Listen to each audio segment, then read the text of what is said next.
राजू को डिस्काउंट मिल रहा था कुछ, राजू ने तुरंत वो सामान खरीद लिया, खरीदने के बाद बेच दिया। लेकिन ध्यान से देखो, राजू ने बेचा भी 10,927 में ही है।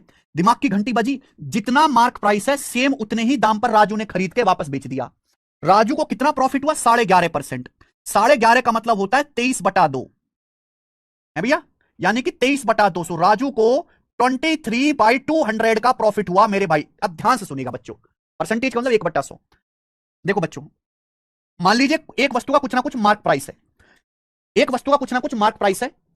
राजू ने एक सामान खरीद, त्योहारों का सीजन चल रहा है, त्योहारों के मौसम में राजू ने वो सामान खरीद लिया, राजू को कुछ डिस्काउंट मिल रहा था, राजू ने मेरे दोस्तों सामान खरीद लिया। खरीदने के बाद मेरे दोस्तों उसे वापस बेच दिया, खरीदने के बाद उस सामान को वापस बेच दिया, और वापस बेचने से 11.5% का प्रॉफिट हुआ।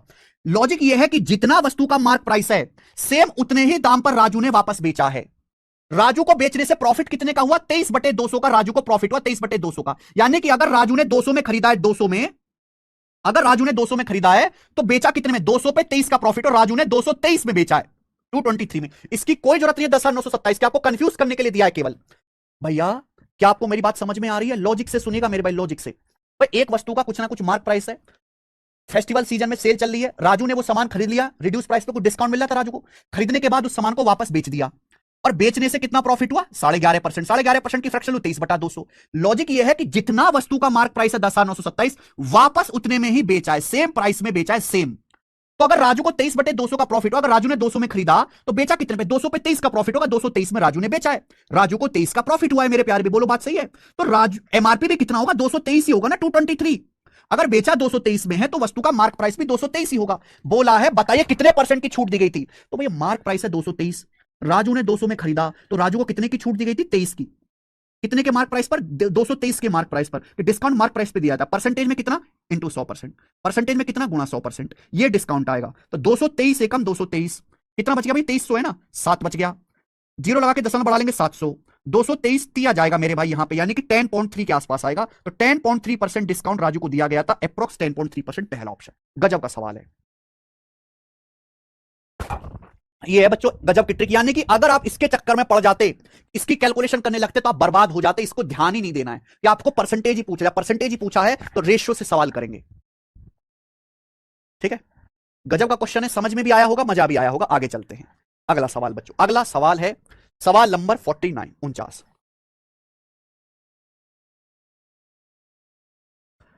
अगला टाइप मेरे प्यारे भाई, अगला टाइप, और इस टाइप के हम 2 क्वेश्चन कराएंगे।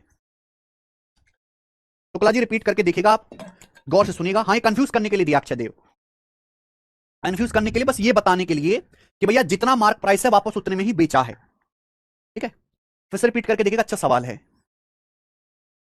देखो ये सवाल पढ़िए, बहुत बेसिक सवाल है। A rupee 750 tin of cheese is offered at 8% discount and 1250 रुपए tin of butter at 20% discount. If we buy 5 tin of cheese and 3 tin of butter, what is the effective discount we get in percentage? What is the effective discount we get in percentage? इस सवाल को पढ़ते ही कितने बच्चों को पता लग गया कि डेविएशन का सवाल है मेरे भाई? ध्यान सुनिएगा। एक चीज का डिब्बा 750 रुपए का है, एक चीज का डिब्बा 750 रुपए का है, 750 रुपए का।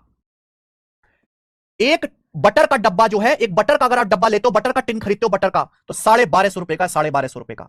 ऐसा मैं नहीं, सवाल कह रहा है, सवाल कह रहा है कि भाई अगर आप एक चीज का टिन खरीदोगे, यानी कि एक चीज का डब्बा खरीदोगे, तो 750 रुपए का है। चीज के डब्बे पे 8% का डिस्काउंट दिया जाता है। बटर का डब्बा 1250 रुपए का है, बटर के डब्बे पे 20% डिस्काउंट दिया जाता है, 20%। सवाल में बोला जाता है अगर हम 5 चीज टन और तीन जो है टिन बटर खरीदते हैं तो इफेक्टिव डिस्काउंट क्या होगा? अगर हम 5 चीज के टिन खरीदते हैं और 3 बटर के टिन खरीदते हैं, तो इन पे मिलाकर इफेक्टिव का मतलब इन दोनों पे कुल मिलाकर कितना डिस्काउंट होगा? और जहां बीच में आता है प्लस, कुल डिस्काउंट, ऐसा होता है कि भाई हमने ये सामान खरीदा इतना डिस्काउंट मिला, हमने ये सामान खरीदा इतना डिस्काउंट मिला, फिर सारे सामान पे कुल मिलाकर नेट डिस्काउंट कितना मिला, और जहां बीच में प्लस आएगा वहां क्या लगता है? डेविएशन लगता है मेरे भाई। ये बात समझ में आ गई? सबको पता है भाई, चीज का एक डब्बा 750 रुपए का है, 8% डिस्काउंट मिलता है। बटर का डब्बा, बटर का टिन 1250 रुपए का, 20% डिस्काउंट मिलता है। हमने चीज के कितने टिन खरीदे? 5 टिन। 5 टिन कितने के होंगे? 5 से गुणा।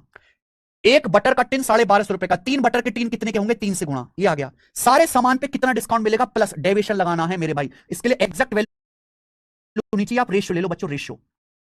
ये कितनी बार जाएगा मेरे भाई? तो पूरा कट गया, ये भी 3750, ये भी 3750, पूरा कट गया।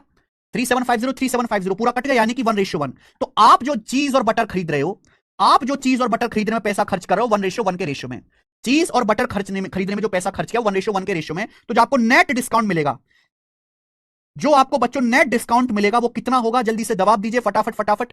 आप जानते हैं कि अगर बेस सेम है तो नेट इफेक्ट निकालने के लिए आपको एवरेज लेना होता है, एवरेज यानी कि जोड़ के आधा कर दो, 8 + 20 28 का आधा 14%, तो जो नेट डिस्काउंट मिलेगा वो आपको 14% मिलेगा। सी ऑप्शन, खेल खत्म। 16 नहीं होगा, 14 होगा बच्चे, अगर बेस वैल्यू सेम है। फिर बारे बता रहे हो, अगर बेस सेम है मेरे प्यार भी, आपने चीज और बटर खरीदने में जो पैसा खर्च किया है वो 1:1 के रेशियो में, अगर बेस सेम है 1:1 के रेशियो में, तो मैं प्रॉफिट लॉस में बता चुका हूं, परसेंटेज में बता चुका हूं कि नेट निकालने के लिए आप लोग क्या करते हो, एवरेज ले लेते हो। एवरेज मतलब जोड़ के आधा कर दीजिए अगर बेस सेम है। अगला सवाल इसी टाइप का